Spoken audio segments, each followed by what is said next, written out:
So this video is the latest in a series of videos showing a series of functions in the Adaptable Blotter, and this one is going to look at ways in which you can style your blotter to suit your tastes.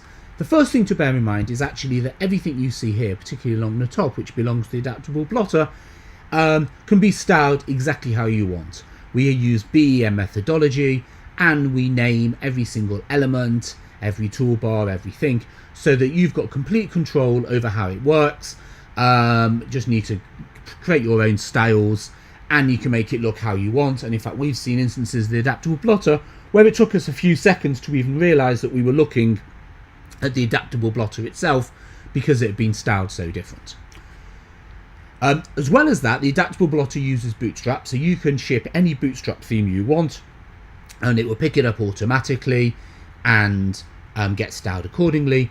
By default, we just ship two Bootstrap themes, a light theme, which is what you're seeing, and a dark theme, which, as you can imagine, makes everything dark, but you can use as many Bootstrap themes as you want. So that's the overall theme. What happens if you want to kind of manage how particular columns or rows are styled?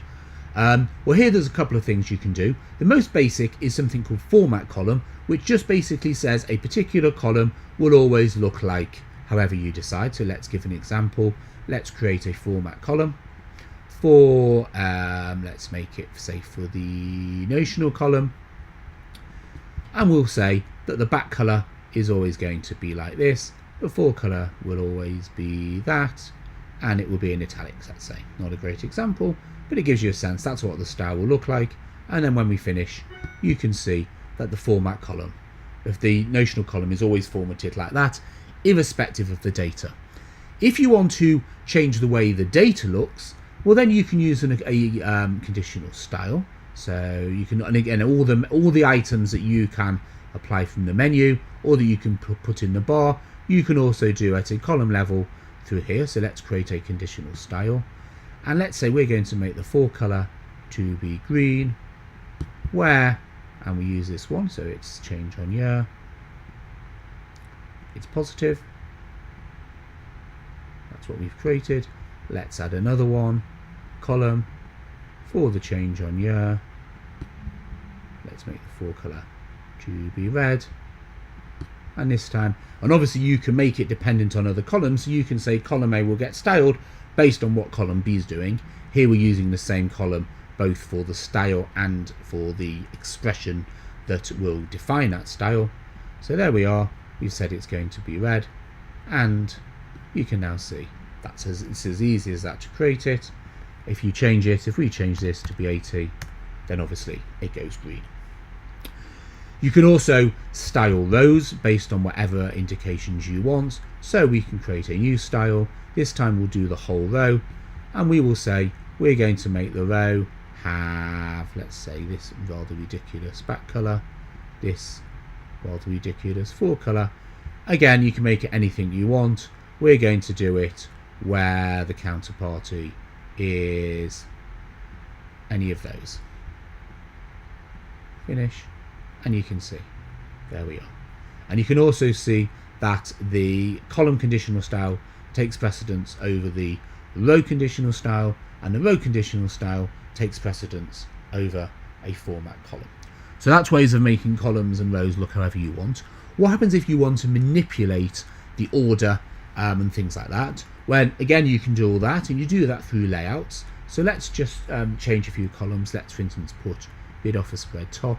Let's take desk ID out, and let's also move country up. So we've now got desk ID here, we've got bid offer spread there, we've got country there. Okay, let's now create a new layout. We'll copy the existing one, we'll give it a layout name, call it layout 1, and then there we are, that's layout 1 with desk ID bid offer spread. And then whenever I close it, I go to my old layout with trade ID notional. The other thing you can do is you can also do sorts. So let's create a new layout, and this time we'll create it from scratch. So we're going to create a new layout. We'll choose the columns we want. So we'll have, let's say, all of those.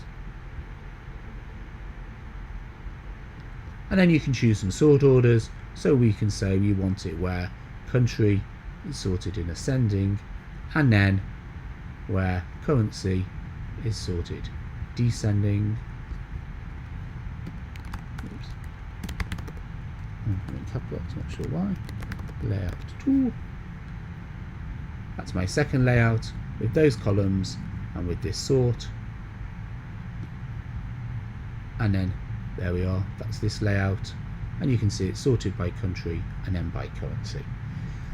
The other nice thing is that it will remember the width of columns. If we decide for whatever reason we want to make that very, very wide, we can then save the layout, and then you'll see if you come back into it, it's remembered that it's got this very, very wide column. You can also, in fact, make things, you can also group, and it will remember that as well. So if we decide to group by it, we've got our grouping, we save our layout.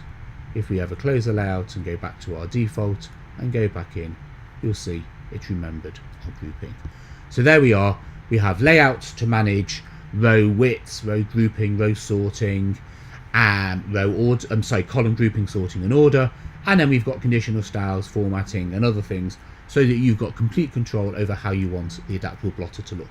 So they're just some of the features that we have in the Adaptable Blotter to give you control over the look and feel of your grid. Thanks for watching, and as ever, please get in touch with any questions.